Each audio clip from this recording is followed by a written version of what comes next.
Hi, third graders. Welcome to day one of online learning for science. We're going to kind of keep continuing our learning with our snail data.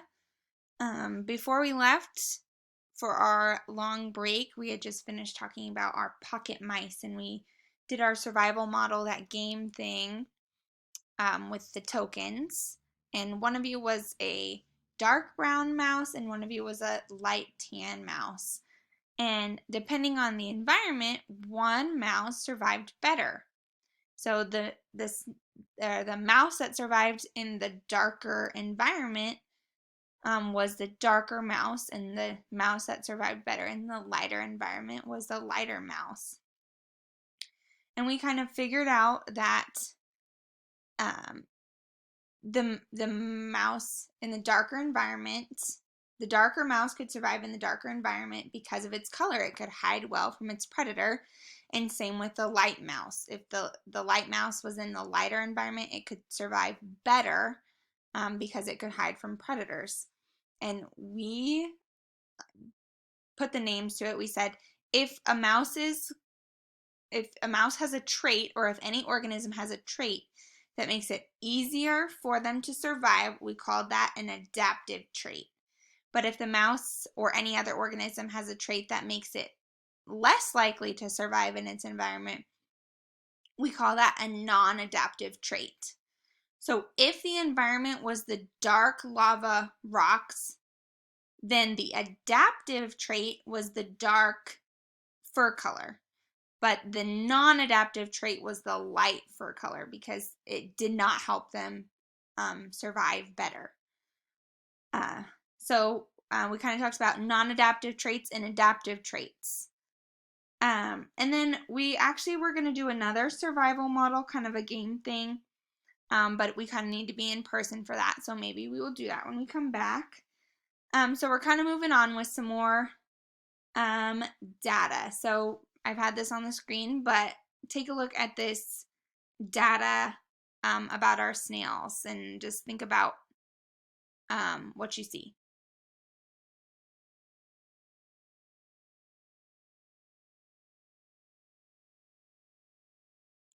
So this data shows that 20 years ago, there were only 90 snails with yellow shells in this population.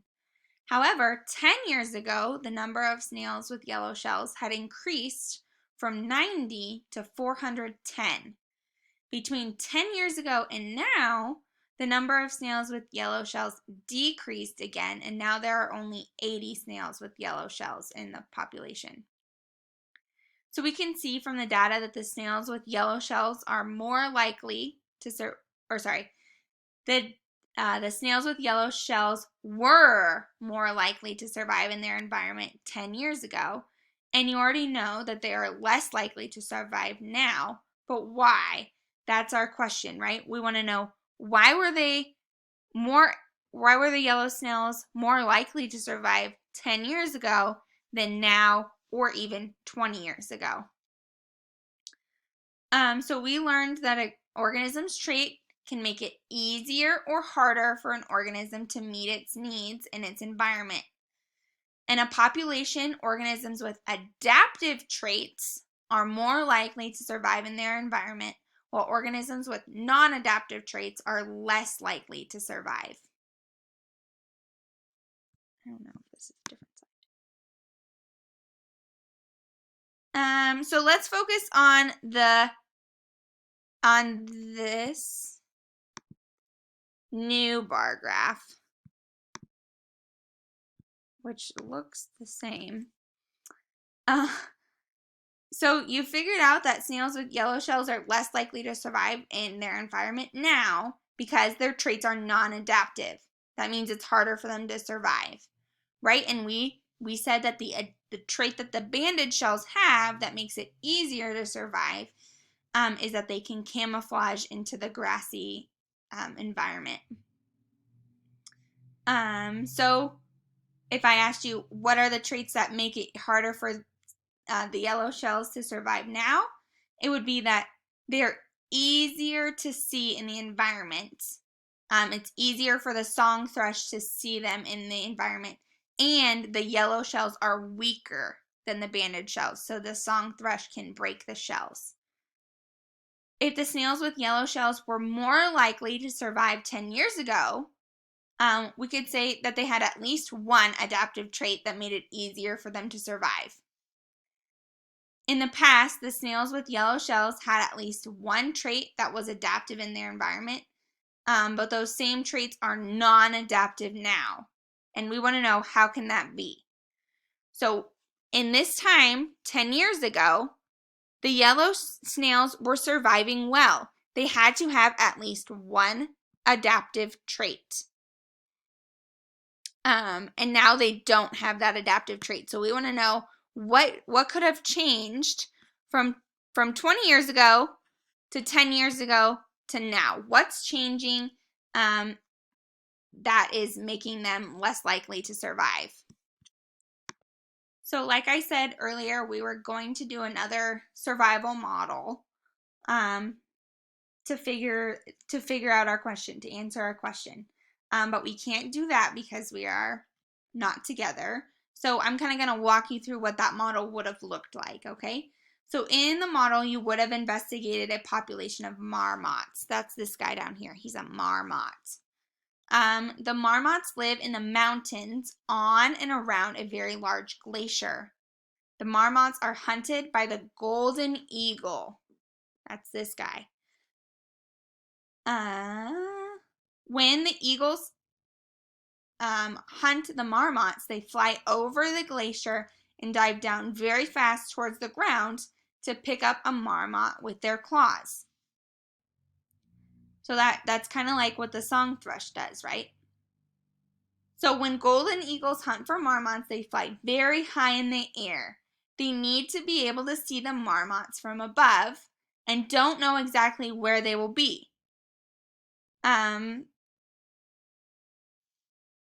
So in the model, we would have been looking above at our tokens, the black and white tokens, and figuring out, could you see the black better on white paper or the white better on white paper?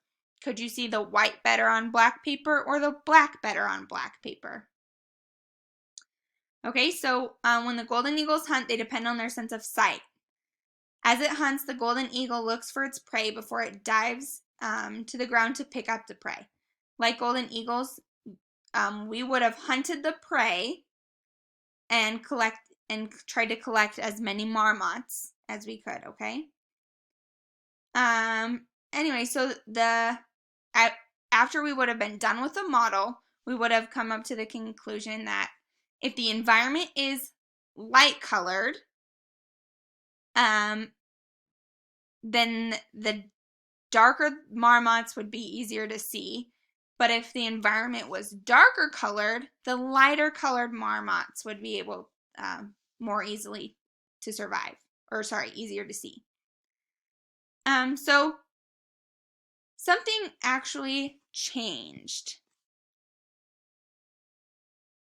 The environment where the marmot population lives has changed. The glacier in that area melted, and that's what caused the rock to be dark. Okay, so we'll look at the next slide. Environments can change. So here's some pictures. So in that environment, it was a snowy mountain, and so the lighter colored marmots were going to be easier to camouflage, right? They could hide better in the light environment. And then if the snow melted and the rock was black, then it would be easier for the darker colored marmots to survive.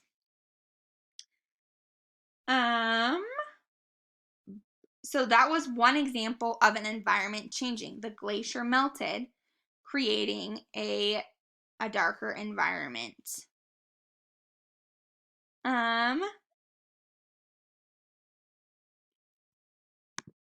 Here is how, so one example of environments changing is a glacier. So a glacier can change the environment.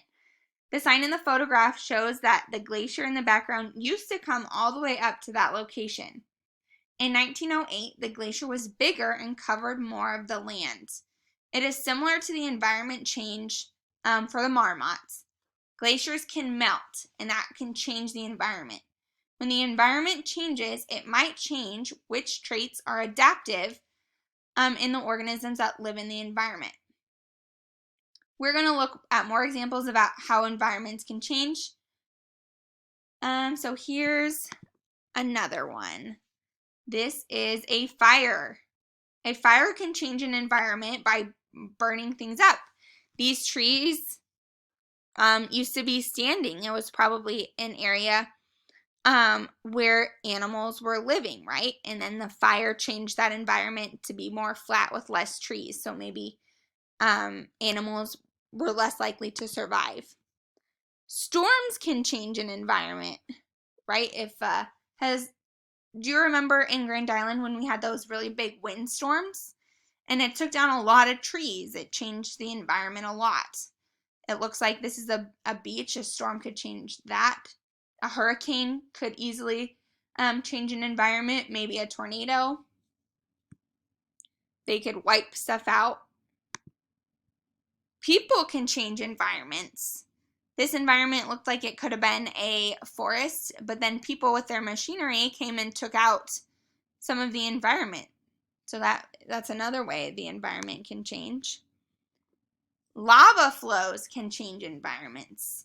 If lava flows on an environment, it's going to burn it up, right? So these trees or plants probably used to cover all this area before the lava came and kind of burned stuff up. Okay, so we know that when we are explaining why organisms are likely or not likely to survive in an environment, that we need to think about the whole system, the organism as well as the environment that it lives in. As part of a system, the organisms and the environment affect each other. A change to an environment sometimes changes which traits make it easier or harder for an organism to meet its needs and survive.